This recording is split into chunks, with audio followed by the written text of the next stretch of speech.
Halo guys, jumpa lagi bersama saya Diana Yogi yang pastinya di Diana Yogi Channel.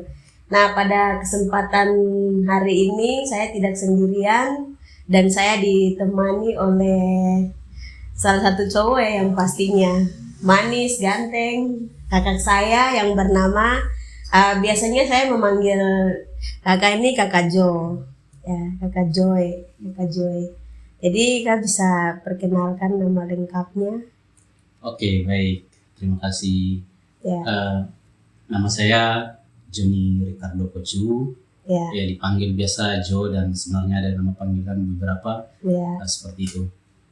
Berarti asalnya dari Sorong. Iya, saya asalnya dari Sorong, tepatnya Kabupaten Maibrat. Wow, luar biasa, Maibrat ya. Berarti masuknya di Papua Barat. Masuknya di ya, Provinsi Papua Barat. Ya. Oh ya, ini kan bagaimana maksudnya untuk Natal, Tahun Baru aman? Ya, baru saya kemarin di sini. Oh, di Jogja saja, Iya, berarti tidak keluar kota. Kalau di Maibrat ya lumayan berjalan. Oh ya, berjalan ya. Berarti ini kan kakak dari Papua juga toh? Mungkin kak bisa cerita sedikit pengalaman yang kakak maksudnya dapatkan di daerahnya kakak begitu. Pengalaman bagaimana? Yang kemarin saya di sana. Iya, selama di Papua. Oke, saya kemarin di sana itu sebenarnya tujuannya itu penelitian. Ya. Pasca sarjana S2-nya di kampusnya yang sama kita, STPMD Yogyakarta. Ya. Saya kemarin ke sana tujuan penelitian, tapi saya sampai situasi konflik itu dan saya tertahan sedikit di Sorong dan saya naik ke sana. Proses lumayan berjalan walaupun tidak berjalan mulus karena situasi COVID dan situasi keamanan, jadi saya tidak temui juga banyak informasi yang saya ingin temui. Nah, situasi lain ya tentu pasti kaget, artinya kita setelah rantau terus pulang ke daerah kita, banyak hal baik tapi juga banyak hal yang membuat kita prihatin gitu. Hal baik ya saya lihat listrik 24 jam.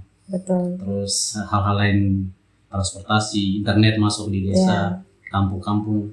Nah, hal-hal yang menakutkan lain ya literasi digital yang rendah dan anak-anak kecil, internet dan akses hal-hal yang tidak diinginkan banyak dan banyak hal situasi konflik yang tadi saya sampaikan itu dan begitu. Berarti 4 bulan di sana, 3 bulan lebih lah. Saya kemarin balik ke sini sekitar tanggal 17 atau 19. Oh iya, berarti kakak kan awalnya ambil S1-nya kan di APMD juga toh. Kemudian melanjutkan S2-nya juga pasca sarjana di APMD juga. Nah, kemudian untuk judulnya sendiri maksudnya kan ada toh tesis dan lain-lain. Itu kakak angkat tentang apa? Nah, saya kemarin angkat itu sebenarnya 2 variabel yang sebenarnya pertama itu tentang awal saya usulkan proposal itu terkait politik patronase. Tapi itu kurang lengkap melalui beberapa kali konsultasi dan ditambahkan lagi lebih luas atau lebih tepatnya politik identitas. Nah, jadi tema saya ke sana itu tentang politik identitas dan patronase dalam tata kelola pemerintahan. Oh wow, tata kelola kelola pemerintahan ya. Itu mencakup sebenarnya pemerintah kabupaten dan kampung desa. Gitu. Dengan variabelnya itu utamanya itu di politik identitas dan patronase. Iya, wow, luar biasa ya. Ya berarti memang kakak sudah kuasai ya, maksudnya kan dari strata 1 kakak sudah ambil jurusan pemerintahan, kemudian lanjut lagi ke pasca sarjana itu kakak ambil jurusan pemerintahan. Nah sekarang yang saya mau tanyakan di sini tuh, karena memang saya yakin mungkin kakak sudah kuasai juga ya, sangat kuasai. Semoga disemogakan saja ya. Jadi kalau menurut kakak birokrasi pemerintahan itu seperti apa begitu? Nah ini sebenarnya ini pemahaman saya yang mungkin saya pahami tadi agak keliru atau bisa diluruskan.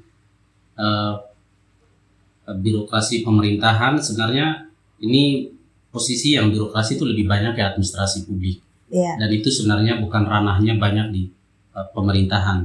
Pemerintahan itu banyak pada posisi lebih banyak pada posisi bagaimana pembuatan kebijakan, pengambilan keputusan politik itu dan kalau birokrasi ini sebenarnya cenderung banyak di administrasi publik Gimana orang bicara soal efektivitas, pelayanan, lain-lain. Pelayanan, ya. Nah, seperti itu. Nah, tapi tetap ada kaitan. Karena apa yang diputuskan pemerintah itu dijalankan oleh birokrasi administrasi. Oh iya betul. Dan tujuannya untuk melayani masyarakat. Nah, seperti itu. Pemerintahan kalau birokrasi juga buruk ya, apa yang diambil keputusan itu ya bisa tidak dieksekusi baik. Iya. Seperti betul. Dan ini Kak, antara birokrasi dan pemerintahan itu kan, kalau menurut Kakak itu seperti bagaimana begitu? Mungkin pengertian dari birokrasinya sendiri itu pengertiannya seperti apa? Kemudian, nah pemerintahan ini kan tidak terlepas dari birokrasi, toh. Nah itu pandangan Kakak seperti apa begitu? Karena begini Kak, birokrasi kebanyakan itu kan kalau dilihat dari contoh kecilnya, misalnya kayak bagan, seperti begitu struktur. Nah itu mungkin Kakak bisa jelaskan. Nah, kalau menurut saya itu kan kayak tadi saya sampaikan. Nah birokrasi itu lebih banyak pada soal organisasi, kelembagaan tadi. Yang terstruktur ya. Kayak begitu. Nah pemerintahan itu lebih banyak kayak tadi keputusan politik itu. Nah, sekarang karena sudah dua hal ini adalah sesuatu yang sebenarnya berdekatan. Nah, situasi apa biasa sudah diistilahkan disebut bahwa birokrasi pemerintahan itu birokrasi yang dimaksud untuk menjalankan agenda pemerintahan. Betul. Nah, itu yang terjadi di sana. Artinya yang saya pahami begitu. Dan birokrasi itu ya sebenarnya makna sederhana dan di Indonesia itu menganutnya birokrasi Weberian. Iya, betul. Birokrasi Weberian dan itu dengan ciri-ciri misalnya ada dua ya. Hierarki, soal harus rasional. Itu birokrasi itu berjalan baik itu tanda masyarakat yang modern kayak semacam gitu. Sebenarnya banyak hal spesifik dan saya pribadi begitu tidak mendalami baik-baik gitu dan setidaknya itu gambarannya itu seputar pengertian dasarnya seputar organisasi itu. Kelembagaan. Kelembagaan. Kalau birokrasi itu kan sebenarnya banyak. Ada birokrasi pembangunan. Itu contohnya seperti misalnya sekolah atau mungkin kampus atau mungkin rumah sakit. Setuju. Nah, dan lain-lain. Kalau untuk birokrasi pemerintahan berarti yang menyangkut dengan pemerintahan, agenda pemerintahan. Wah, luar biasa ya. Seperti itu. Ya. Dan mungkin pandangan Kakak terkait birokrasi pemerintahan. Kalau kita flashback atau kembali ke daerah kita, tempat tinggal kita, itu menurut pandangan Kakak seperti apa? Apakah mereka sudah memang orang-orang yang terlibat di dalam birokrasi pemerintahan ini sudah menjalankan tugasnya dengan baik atau masih? Oke, nah ini juga pandangan pribadi juga karena ini kita kembali pada ranah lokal saja. Birokrasi di pemerintahan misalnya di daerah dan sebagian besar daerah di Papua secara khusus misalnya kasus khusus di tempat saya di Maibrat ya bisa dikatakan masih jauh dari yang bisa dikatakan ideal begitu. Nah permasalahan itu banyak. Nah saya tidak mau menjelaskan di sini soal administrasi yang tadi saya maksud soal efektif atau soal teknis-teknis lain, tapi saya mau lihat bagaimana proses di dalam lain itu terutama dari sudut pandang pemerintahan atau politik begitu. Nah birokrasi di Papua pada umumnya dan itu beberapa misalnya penelitian sudah menunjukkan itu dan kasus sendiri saya lihat di tempat saya birokrasi itu syarat politik dan ini praktek yang sering gampang kita lihat itu adalah jual beli jabatan atau posisi yang padahal birokrasi yang tadi kita maksud misalnya prinsip-prinsip di Weberian itu kan soal sekarang reformasi birokrasi misalnya menuntut soal meritokrasi, orang harus ditempatkan sesuai posisi kemampuan atau ada golongan lain-lain. Nah, situasi di daerah itu agak susah karena ini berkaitan dengan politik terutama pilkada. Balas budi lah begitu seperti itu. Jadi berarti nepotisme juga masih kuat begitu. Jadi ya kalau kamu dukung saya, kemungkinan saya akan beri kamu jabatan walaupun kualitas tidak bagus. Dan itu berefek begitu orang-orang yang diberikan itu karena lantaran politik. Nah kemudian dia kerja itu ya dirasa ini keringat saya kemarin saya dukung si pasangan tertentu dan ini juga berefek pada relasi kekeluargaan. Saya misalnya kepala dinas, kemungkinan orang yang saya rekrut dekat atau misalnya kayak tenaga honor ataupun apapun program dari dinas tertentu itu akan diarahkan ke keluarga begitu dan atau tidak basis politik yang tadi itu. Dan ini buat birokrasi itu tidak berjalan seideal yang diharapkan gitu. Jadi saya lebih banyak lihat dari aspek politik itu gitu. Seperti itu. Betul. Mungkin masalah yang tadi barusan bahas ini kayaknya kebanyakan terjadi. Maksudnya di hampir seantero dunia nih mungkin ini ya. Saya masih, bisa kasih tahu satu hal. Ini pandangan pribadi saya. Khusus dalam konteks Papua dan misalnya di tempat saya, studi kasusnya tempat saya ataupun mungkin sebagian tempatnya di Yogi.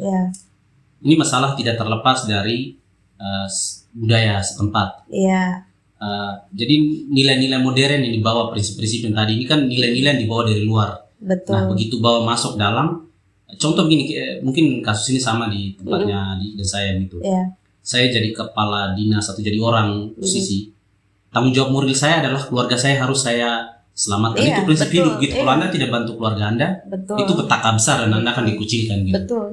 Nah itu dibawa dalam ranah pemerintahan. Jadi orang tetap punya perasaan bahwa prioritas pada keluarga, tanggung jawab moral pada keluarga itu terbawa dalam aktivitas umum gitu. Jadi nilai-nilai luar ini ya mungkin kita butuh waktu yang lama karena kita masih pakai prinsip yang kekeluargaan, kekerabatan.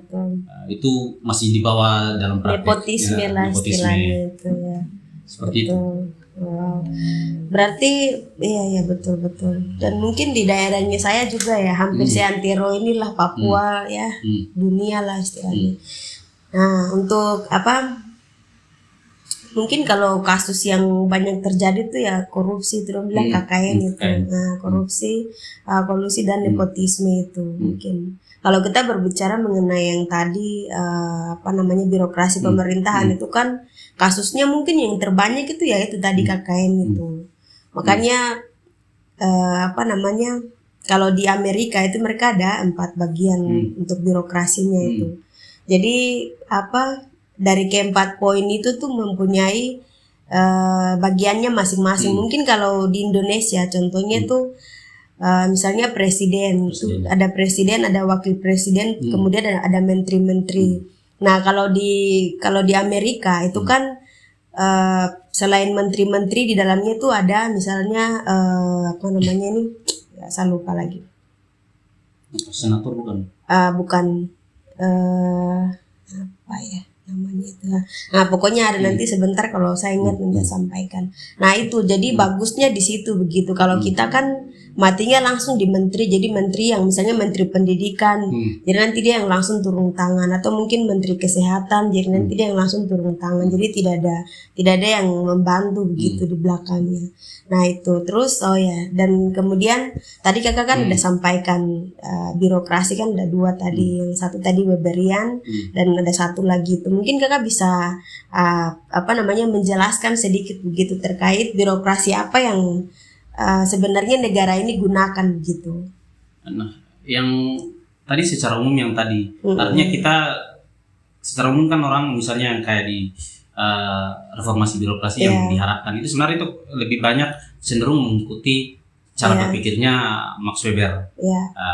Nah, ini kan sebuah harapan, tujuan dan belum tentu semudah itu untuk tiba pada tujuan yang dicita-citakan. Di daerah lain, misalnya di Jawa sini, kami misalnya pernah studi lapangan di Kulon Progo, dan tempat-tempat begitu kita bisa lihat bahwa apa yang diharapkan untuk birokrasi yang betul-betul sehat untuk melayani masyarakat itu sudah bisa kategori sudah bisa lumayan bisa dibilang baik. Cuma kita di tempat-tempat yang misalnya di Papua itu tidak semua, tapi tempat-tempat kayak misalnya saya dapat informasi misalnya kayak di Kota Sorong itu lumayan sedikit misalnya. Mereka sudah pakai absen online kayak begitu. Jadi ASN tidak mungkin malas-malas. Nah, tempat-tempat lain, misalnya di tempat saya, ya orang mau datang atau tidak juga tidak apa-apa begitu. Dan itu sebenarnya masalah-masalah sepele yang sebenarnya tadi konsep besar yang kita mau berharap sampai sebuah tujuan yang baik untuk birokrasi yang baik melayani masyarakat. Itu belum begitu terwujud begitu. Artinya memang harus butuh proses banyak. Apalagi level kita di lokal di daerah itu butuh ini benturan dengan budaya dan tradisi hidup ini dengan konsep-konsep modern yang ini masuk, dan itu harus butuh waktu lama gitu. Betul. Ya. Luar biasa. Kemudian apa ya? Oh ya, saya langsung jadi ingat Pace Marx. Jadi dia pernah, jadi dia ada sempat kupas lagi terkait yang tadi kita ada bahas ini. Jadi Pace dia bilang dong gunakan birokrasi. Jadi mereka gunakan, jadi para burjuasi atau burjois itu mereka gunakan tempat birokrasi ini sebagai wadahnya mereka untuk mereka bisa mendapatkan keuntungan yang sebesar-besarnya di situ. Nah jadi ya saya pikir itu memang benar juga begitu kalau melihat kenyataan yang terjadi kan seperti begitu toh. Nah, kalau sebenarnya kalau saya sih kan gini, kalau kaum burjuis atau yang ini kelas pemilik modal ini nah misalnya contoh kita kasus misalnya perusahaan besar yang masuk di satu daerah, misalnya di saya di tempat di Maibrat kemarin yang tanggal 2 itu ada kelompok KKB bakar, itu sebenarnya salah satu perusahaan besar yang masuk di daerah. Nah bagaimana izin pemilik modal ini masuk dan dalam proses administrasi yang dijalankan birokrasi ini kan prosesnya ada yang izin-izin yang skala tertentu yang dari kementerian arahkan, ada yang tertentu yang bupati yang eksekusi. Jadi tidak nanti keputusan politik di bupati itu baru dieksekusi secara administrasi di birokrasi begitu. Misalnya dinas terkait yang mungkin menjalankan itu begitu. Nah, jadi memang benar artinya apa yang disampaikan itu bahwa tapi pemilik modal ini cenderung datang investasinya saat pilkada. Saya kasih kamu biaya politik sekian. Karena jujur di tempat kita di Papua itu biaya politik itu besar gitu. Dari dapat partai untuk calon, proses lain, apalagi kalau sampai sengketa MK, itu biaya besar. Dan orang kita rata-rata politisi bukan latar belakang pembisnis kayak mayoritas bekerja secara nasional. Orang datang dengan nol kapital uang. Jadi harus butuh dukungan. Kayak kasus misalnya di Papua Barat itu cenderung pengusaha besar Cina. Ini serius ini. Investasikan sekian. Jadi proyek-proyek skala-skala besar tertentu, bahkan izin ada yang tertentu misalnya kelapa sawit atau kayu lain-lain, ya sudah mulus gitu. Dan itu masalahnya di situ. Jadi teknisnya di birokrasi di bawah ini di misalnya dinas-dinas terkait atau pejabat terkait, bahwa sebenarnya itu sebagai bagaimana ya, lebih pada proses di atas begitu. Artinya tadi sokongan dana saat pilkada, saya lihatnya lebih pada aspek itu. Betul. Banyak sekali sih kasus seperti begitu. Di Nabire juga yang tadi kakak sampaikan banyak orang-orang Cina yang membeli satu pulau. Nah itu juga ada. Kemudian kelapa sawit juga masuk di Dogiai juga ada beberapa PT-PT, itu memang benar. Dan memang pada saat kita punya bupati ini kebanyakan mereka maju calon bupati. Nah itu mereka lebih banyak kerjasama dengan PT-PT, jadi mereka pinjam uang di situ. Setuju, itu yang saya pribadi juga lihat kayak begitu. Jadi biaya politik itu yang nanti mengakibatkan terlepas dari 1-2 itu kekuasaan dari pusat Jakarta yang turunkan, tapi ada juga dari level kekuasaan di lokal yang mengizinkan karena masalah utang atau pinjaman apa begitu. Biaya politik itu. Betul. Itu saya lihat begitu. Betul. Wow. Birokrasi pemerintahan. Tapi kalau menurut kakak sendiri tuh sebenarnya dengan adanya birokrasi pemerintahan nih berpengaruh atau tidak begitu? Saya pribadi ya sebenarnya kayak tadi saya sampaikan, saya tidak secara detail bicara soal birokrasi karena sudut pandangnya, dan itu saya selalu ikut di Patoro kalau sering ikut itu kita lebih bicara aspek pemerintahan itu dibangun dan keputusan politik yang dibuat, apapun kebijakan apa yang dilakukan. Nah, eksekusinya itu maksudnya di birokrasi secara administrasi lakukan. Nah, tadi pertanyaan apa sih saya lupa sampai kamu. Terkait birokrasi pemerintahan, kalau menurut kakak itu sejauh ini tuh punya makna, maksudnya itu atau tidak begitu? Kalau menurut saya penting untuk eksekusi apa yang diputuskan itu. Nah, tapi kembali kayak tadi saya sampaikan, saya coba lihat dari bagaimana keputusan itu dibuat, hal-hal di atas atasan itu, dan birokrasi itu kayak tadi, model kayak tadi saya contoh misalnya situasi daerah, pejabat di satu OPD atau ASN di bawahnya atau pejabat di bawahnya, itu kalau betul-betul jalan ketika kepalanya itu, kepala daerah itu betul-betul tegas. Sehingga kepala dinas tegas, kalau kepala dinas tegas, anak buah bawah tegas sampai bawah tegas. Nah di atas kalau proses yang tadi kita cerita soal terkait politik dengan berantakan kayak semacam gitu, ya di bawah ya begitu-begitu. Tapi ya diakui beberapa tempat di Papua mulai sudah, terutama di daerah perkotaan saya lihat Kabupaten Iya, Sorong, betul. Kota Sorong itu secara birokrasi mulai sudah harus diakui bahwa sudah lumayan maju. Betul. Kalau Luar di biasa. apalagi di daerah sini itu sudah lumayan jauh gitu. Iya. Anda 1 sen diambil, Anda tidak datang 1 detik pun orang Iya. bisa tahu gitu. Kalau kita Betul. sana kan ya gitu. Betul. Luar biasa. Betul. Kalau berbicara soal, oh iya Kak, kalau birokrasi itu kan ada yang kerjasama dengan bisnis juga tuh, seperti misalnya BUMN, iya toh. Iya, sebenarnya ada gitu, artinya ada kerjasama. Sebenarnya itu kan konsepnya begini, kayak ada hal-hal di daerah masalah atau program atau proyek. Sebenarnya pemerintah bisa eksekusi kasih swasta kerja. Iya itu. Nah itu yang tadi ya dimaksud itu. Sebenarnya betul ada, tapi tidak semua juga yang bisa lakukan itu. Tapi di tempat-tempat tertentu sudah berhasil dilakukan itu. Ada program tertentu atau proyek tertentu yang sebenarnya itu swasta bisa kerjakan dan diserahkan swasta yang Iya. memainkan gitu dan Mainkan. dengan kerjasama gitu. Iya.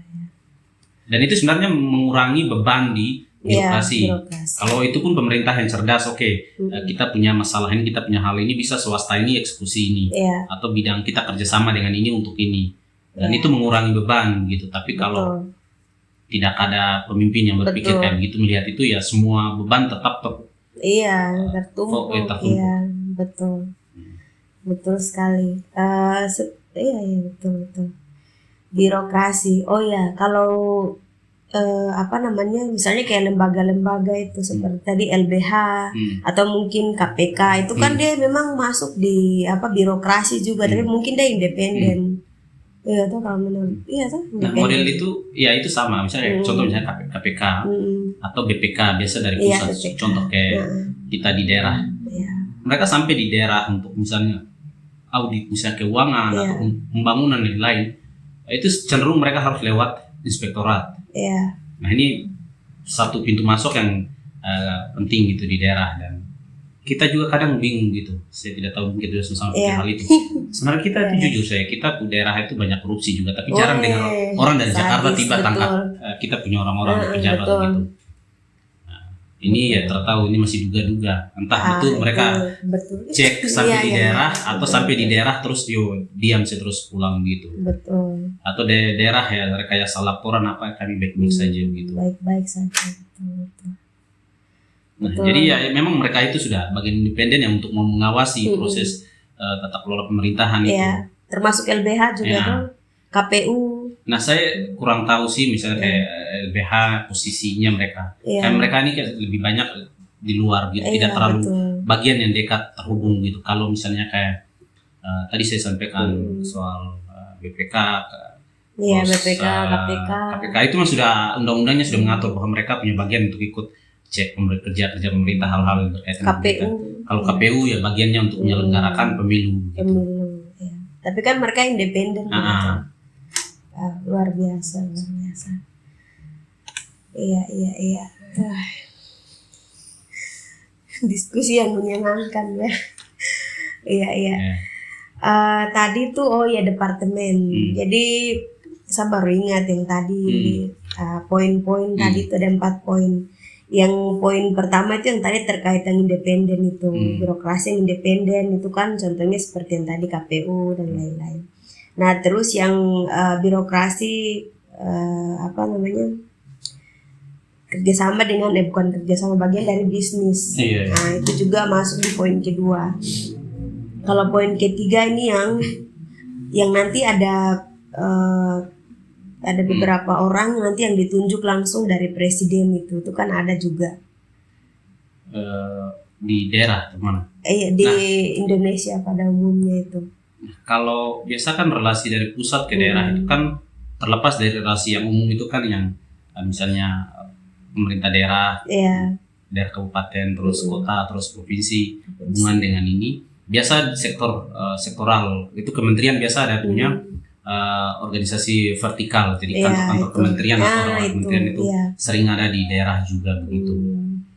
Nah, itu kan ini berkaitan dengan soal tugas atau apa ya, kayak masalah soal otonomi daerah itu, soal ada hak-hak yang daerah atur Terus ada yang pelimpahan dari pusat ke daerah, bahkan ada pelimpahan dari provinsi atau kementerian tertentu.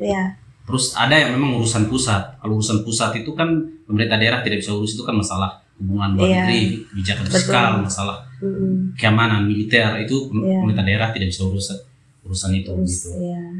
Nah, ada sektor tertentu yang dari daerah dari pusat titipkan ke daerah. Sekarang itu kalau misalnya nanti adik pulang, itu nanti perhatikan di desa, di kabupaten itu ada program pemberdayaan atau apa begitu. Itu sebenarnya program dari pusat punya. Jadi gitu. Ada kementerian tertentu, ada misalnya bahkan pembangunan fisik misalnya dari di PU dan lain-lain itu juga ada yang agenda-agenda program pusat punya. Sumber keuangan juga dari pusat juga. Iya, betul. Seperti itu. Apalagi kalau yang dinas sosial itu kan banyak, dia punya ini kan banyak kegiatan. Dinas sosial ya seperti kemarin nanti ya ada yang agenda dari pusat yang sudah turunkan, misalnya kayak COVID kemarin, itu kebijakan yang nasional, misalnya BLT atau lain-lain itu kebijakan nasional, daerah cuma eksekusi jalan gitu. Betul. Bahkan level desa gitu, misalnya BLT dana desa itu bukan keputusan musyawarah di desa, tapi itu dari pusat. Ya desa cuma eksekusi gitu. Artinya ada situasi yang pengecualian gitu, ada hal-hal yang pusat gitu, artinya daerah tidak mandiri total. Iya, betul. Berarti termasuk dana desa juga seperti begitu ya? Iya, dana desa itu kan sumbernya itu kan ada 3 ya. DD itu kan bersumber dari APBN pusat. Yang katanya orang awam bilang dana Jokowi gitu. Padahal itu bukan uang Jokowi gitu, itu uang negara gitu. Karena undang-undang sudah mengatur itu. Terus kedua, mungkin karena jabatannya presiden. Masanya dia presiden, jadi masyarakat sering bilang uangnya Jokowi, padahal bukan uang Jokowi. Terus ADK itu dari kabupaten, dan itu aturan kabupaten, undang-undang desa nomor 6 itu sudah mengarahkan bahwa kabupaten sharing sekian anggaran, ini tergantung kabupaten, ada yang kasih 400 juta, 300, bahkan ada yang mampu bisa kasih 800 juta. Terus kayak kita di Papua itu saya tidak tahu nanti di misalnya Papua Barat ada, kayaknya di Papua ada juga sama. Kita sama. Ini dari Otsus, sumber dari Otsus ke desa itu yang sebelumnya biasa disebut prospek atau respek gitu. Nah itu dana Otsus. Jadi 3 pos ini yang masuk ke desa. DD dari pusat, ADK kabupaten, terus prospek atau respek itu dari Otsus provinsi. Kalau PADES pendapatan asli kampung atau desa itu nol, saldo semua. Desa belum mandiri semua, jadi masih nol semua. Dan itu sebagian besar ada sih mungkin pengecualian, ada desa tertentu, tapi sebagian yang setahu saya sebagian besar di Papua masih nol. Masih nol, betul. Betul. Luar biasa. Kalau desa itu kan pendapatannya besar itu, maksudnya dari pusat sudah kasih uang yang besar, sudah kasih dana yang besar, tapi sampai sekarang desa tuh kayak tidak ada perkembangan begitu. Itu pandangan kakak seperti apa? Nah, kalau pandangan saya terkait bagaimana jumlah uang yang besar terus ke desa, terutama dalam konteks Papua itu desa itu satu desa itu jumlah penduduknya sedikit, sama seperti kalau misalnya di Jawa sini berarti satu RW atau RT, satu kampung di kita di Papua itu jumlahnya orang sedikit. Kalau lihat rumah ya misalnya yang setahu saya itu misalnya di tempat saya itu ya bisa hitung rumah tidak lebih dari 20 rumah. Artinya Anda bisa juga sekitar 30 kakak begitu. Iya, kan hitungannya per kakak tuh biasanya. Walau memang ada pengecualian, misalnya di undang-undang desa itu misalnya pemekaran sebuah desa atau kampung di daerah luar Jawa itu memang jumlahnya penduduknya sedikit, tapi itu standarnya sekitar 100 lebih kakak. Tapi kita kadang tidak sampai itu karena di daerah jujur pemekaran kampung itu motifnya bukan motif betul-betul menjawab masalah. Betul. Kalau betul ya kasih syarat-syarat yang kayak tadi jumlah penduduk lain-lain harus terpenuhi, tapi kita tidak itu karena kepentingan lain ya sudah lompat jendela yang penting jadi. Betul. Nah, sekarang mengapa uang banyak dan hasilnya kecil? Kita punya banyak kendala begitu. Harus jujur pertama bahwa ini tanggung jawab kita semua yang lagi terdidik, lagi bisa mengerti ke depan itu bahwa semua pengelola, sebagian besar pengelola dana desa di Papua itu kategori tingkat pendidikan rendah. Ini misalnya kita lihat indikator tingkat pendidikan saja. Tingkat pendidikan rendah. Terus masalah pengalaman. Kita baru masuk di dunia yang Betul. kelola uang besar. Mm-mm.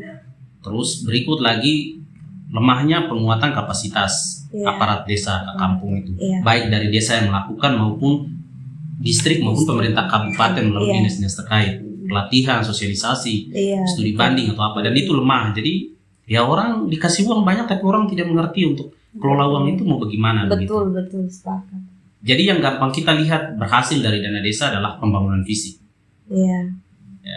Itu yang gampang terlihat. Fisik ya. Pembangunan fisik. Betul. Tapi itu sebenarnya punya ada misteri di balik Iya. bangunan fisik berhasil. Jadi kalau Iya. sekarang kayak desa-desa kampung-kampung tuh wah, rumah megah-megah hasil Iya, dari betul. dana desa, betul. Betul. Tapi itu kita syukuri itu betul. Tapi sebenarnya itu menyimpan misteri, watak-watak pejabat elit lokal Iya. di desa itu punya watak seperti orang kabupaten yang Iya, watak proyek itu. proyek. Mereka lebih suka yang bangunan fisik supaya ada manipulasi Betul, rap, ada betul. fee, ada diam-diam begitu. Diam, betul.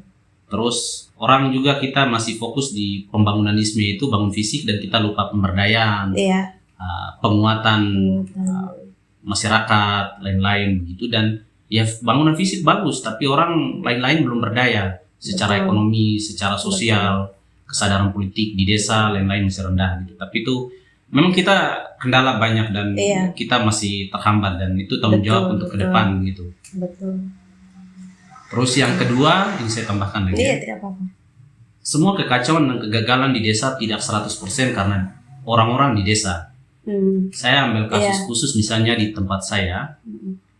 itu elit kabupaten banyak intervensi, model nggak tadi saya bilang mirip kayak birokrasi itu. Iya, Mereka banyak intervensi ke desa dan itu menyebabkan dana terpotong lain-lain Iya, semua dan betul. menyebabkan ya begitu kekacauan itu. Jadi tidak 100% orang desa salah. Ini posisi juga orang kabupaten gitu. betul. Jadi seperti apa yang kalau Pak Toro sampaikan Iya. itu paradigma lama itu. Jadi orang-orang di kabupaten itu mesti baper kalau kalau desa atau kampung itu bagian dari rumah tangganya mereka. Iya. Padahal Undang-Undang Baru Nomor 6 itu sudah melepaskan Tahun desa. 2014 ya. Iya, Iya. 2014 itu 6 itu sudah melepaskan desa dari kabupaten. Iya, Struktur perangkat daerah itu cuma mentok di distrik kecamatan. betul.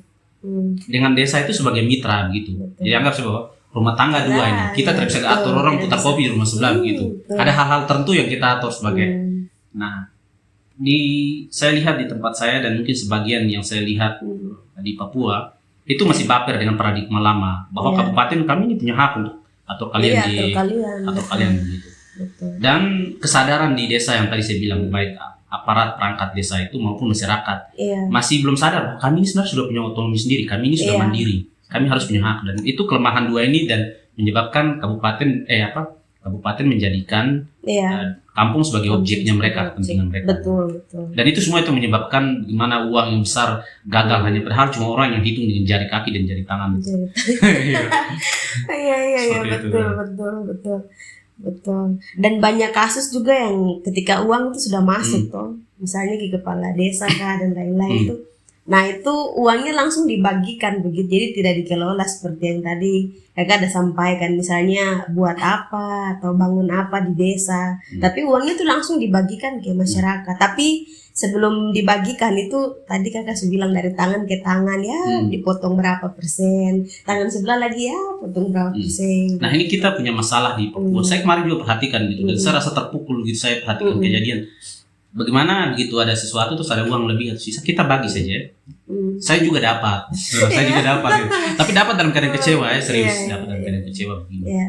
Kita punya uang ini kita seolah-olah kita tidak punya masalah apa-apa. Jadi Iya. ada uang sisa ya bagi gitu. Padahal sebenarnya ada sektor pendidikan, Iya. sektor lain-lain yang sebenarnya uang ini dialokasikan itu. Nah, Betul. tapi orang pikir bahwa kita tidak ada masalah sudah bagi-bagi. Kalau lebih sisa sekian bagi-bagi. Gitu. Bagi-bagi betul. Walaupun memang proses tadi bilang ada potong-potong di tengah-tengah gitu. Nah sekarang masalahnya kenapa ada uang lebih orang bagi tanpa berpikir bahwa kita punya masalah ini uang ini dibuatkan. Ini masalah tadi itu soal Betul. bagaimana ini peran juga tadi itu entah desa sendiri, kabupaten maupun pendamping itu bagaimana memacu masyarakat itu supaya berpikir Iya. untuk bisa melihat masalah apa yang mereka hadapi di desa, Iya. potensi mereka apa dan bagaimana untuk mengelola itu. Betul. Sepakat. Uang itu sudah ada, kamu masalahnya ada, tapi seolah-olah ya uang bagi, Betul. seolah-olah kita tidak ada masalah gitu. Betul. Nah itu masalah yang saya lihat. Saya kena perasaan gitu, mungkin kayak Saya lihat ya, terkenal ya. walau dapat lagi uang, gitu. Walau dapat lagi uang, ya, Dapat, jujur ya, itu. betul. Tapi cuma ya kayak tadi saya sampaikan, ini soal bagaimana memacu masyarakat. Sudah masyarakat itu bisa mengerti, cuma harus ada orang, karena itu fungsi pendamping itu yang saya rasa selama pendamping itu kan mendampingi Iya, si betul. subjek untuk Iya. si mandiri gitu. Dan Betul. si subjek desa ini tidak didampingi baik-baik, hanya proses administrasi yang laporan Iya. terus. Nah, kalau betul-betul didampingi orang itu bisa mandiri. Oh, kami Iya. punya masalah ini. Iya. Saya mau pelihara babi tapi kendala ini. Iya, Bagaimana betul. uang bantu? Saya mau buat kebun sayur. Nah, Iya. itu yang kendalanya di situ. Betul, betul. Luar biasa. Wah, wow. Ya, begitu yang Pemahaman yang ini ya tajam. Wah, luar biasa. Oh ya Kak, kalau kita kembali lagi ke birokrasi yang tadi, birokrasi pemerintahan. Nah ini kan beberapa hari terakhir ini ada ini tuh bencana alam yang terjadi di Jayapura itu banjir sama longsor. Nah itu maksudnya pandangan Kakak seperti apa? Tapi ini dalam lingkup birokrasi pemerintahan begitu. Nah, sebenarnya saya kalau beri jawaban juga kurang kuat Iya, gitu, karena pandangan Kakak lah. saya pribadi Iya. tidak lihat situasi di Iya. daerah sana langsung. Tapi tentu kita harus melihat bahwa bencana itu terjadi. Pasti ada hal-hal yang tidak beres begitu. Iya. Ya, artinya kita tidak bisa tiba pada penjelasan teologis saja. Iya. Tapi ada masalah-masalah kesadaran di masyarakat, masalah kebijakan yang diambil pemerintah. Nah itu. Nah, itu yang mungkin salah. Artinya ini terkait dengan soal kerusakan lingkungan, hal-hal lain, irigasi, dan model-model hal-hal sepele-sepele kayak begitu. Nah, itu yang menjadi penyebab juga terjadinya bencana. Dan pada umumnya semua begitu, sebagian besar bencana itu terjadi. Iya. Terlepas dari apa yang dibicarakan secara global sekarang soal pemanasan global, perubahan iklim. Tapi skala-skala kecil di daerah itu harus pemerintah tanggung jawab dan kesadaran masyarakat. Iya, Dari sepele buang sampah, hal-hal sepele-sepele, jangan bangun rumah atau beli di tempat yang sebenarnya aliran sungai atau semacam begitu. Dan pemerintah membiarkan itu juga kadang begitu. Dan itu yang ya nanti petakannya begitu. Kemarin ada yang bilang ini air kalau mau lewat ya jangan coba palang-palang jalurnya. Gitu. Kalau Anda palang ya Anda disikat habis. Sadis. Betul Kak. Itu dari tahun 2016 ke bawah itu memang Jayapura itu sudah bencana, maksudnya banyak apa ya, banyak terjadi bencana begitu ya. Nah, misalnya di Jayapura atau di Sorong juga masalah soal sampah, masalah sampah, banjir juga sering terjadi dan ini masalah soal perencanaan. Saya tidak, maksudnya saya tidak paham detail hal soal perencanaan tata kota. Dan itu sebenarnya kabupaten-kabupaten baru yang kayak kita, misalnya di tempat saya atau tempat ada yang di luar itu harus ditata dari sekarang ke depan. Itu tata kota itu yang sangat penting juga. Nah itu yang mungkin artinya kayak kota-kota di misalnya di Papua beberapa dan sekarang misalnya kayak Sorong selalu banjir atau di Jayapura beberapa kali banjir bandang dan longsor lain-lain. Itu kembali pada masalah itu. Penataan lain-lain yang sebelumnya mungkin belum ada tapi tidak ada pemerintah selanjutnya untuk menata atau sudah ada tapi tidak dirawat. Aliran sungai atau parit itu malah sampah langsung bikin dan mentok. Model-model kayak begitu yang saya rasa harus dipikirkan ke depan gitu. Solusinya seperti apa? Iya, di daerahnya saya juga begitu sempat terjadi longsor juga. Benar. Tidak, lanjut. Iya itu saya. Kalau ada pertanyaan ya nanti kita. Iya, siap. Tidak terasa ya kan, sudah 30 menit. Terima kasih. Sangat luar biasa sekali, saya berbincang dengan Kakak. Saya juga dapat ilmu dari Kakak juga, dari apa yang tadi Kakak sudah bahas, dan saya yakin para kawan-kawan juga yang menyaksikan podcast kali ini juga sangat mendapatkan manfaat. Semoga. Mungkin Kakak bisa kasih bisa memberikan pesan-pesan untuk apa yang dan terkait yang terkait tadi birokrasi pemerintahan itu kepada anak-anak muda lah. Anak-anak muda dan boleh terkait desa tadi juga. Iya, boleh terkait desa. Oke, kalau terkait birokrasi ya tadi saya akan jelaskan dari sudut politik pemerintahan tadi. Ya saya harap ke depan ya anak-anak muda siapapun kalau misalnya ini bukan kampanye sejauh 2004 dukung calon atau apa yang betul yang ke depan bisa komitmen untuk bisa bekerja dan membangun daerah, terutama memperkuat birokrasi kelembagaan maupun personalnya itu artinya ASN yang ada. Begitupun untuk pegawai-pegawai muda begitu ASN itu para birokrat. serius lah mencintai gitu. Saya kemarin ketemu seseorang ASN rajin kerja terus, bahasanya sederhana. Ini kan tempat saya, jadi saya harus masuk kantor terus gitu. Oh, wow. Di saat banyak orang malas masuk Iya. kantor gitu. Nah, prinsip itu yang harus dipegang oleh orang Papua. Jadi kalian boleh jadi ASN begitu. Saya pernah nonton videonya. Iya, oh yang Nah, sebelumnya. intinya betul-betul melakukan tugas itu juga tugas mulia untuk masyarakat gitu. Iya. Itu terus untuk ke desa ya, desa mah anak-anak muda sekarang itu ya, desa itu basisnya secara khusus konteks Papua itu basisnya OAP, orang Papua semua ada di desa, dan itu benteng terakhir untuk orang Papua bisa mandiri dan bertahan. Kota sudah tersingkir, jadi harapannya ya anak-anak muda jangan gengsi atau apa, kalau selesai pulang bangun kampung, entah mau terlibat langsung atau mau terlibat di balik layar tidak apa-apa, yang penting bisa memberi kontribusi begitu untuk perubahan desa. Kalau desa maju, kabupaten maju, provinsi maju, dan negara ini makmur gitu. Makmur, sejahtera. Karena negara yang nyata itu desa itu. Iya, betul. Seperti itu. Luar biasa. Baik Kak, sekali lagi terima kasih banyak Kak sudah hadir di Diana Yogi Podcast. Terima kasih banyak untuk ilmunya. Sama-sama. Mungkin nanti ke depannya kalau ada topik terkait pemerintahan dan lain-lain, saya akan undang lagi. Oke, terima kasih. Terima kasih banyak Kak. Sama-sama. Baik. Oke guys, mungkin sampai di sini saja podcast kita pada hari ini. Sampai jumpa di podcast yang selanjutnya. Selamat malam.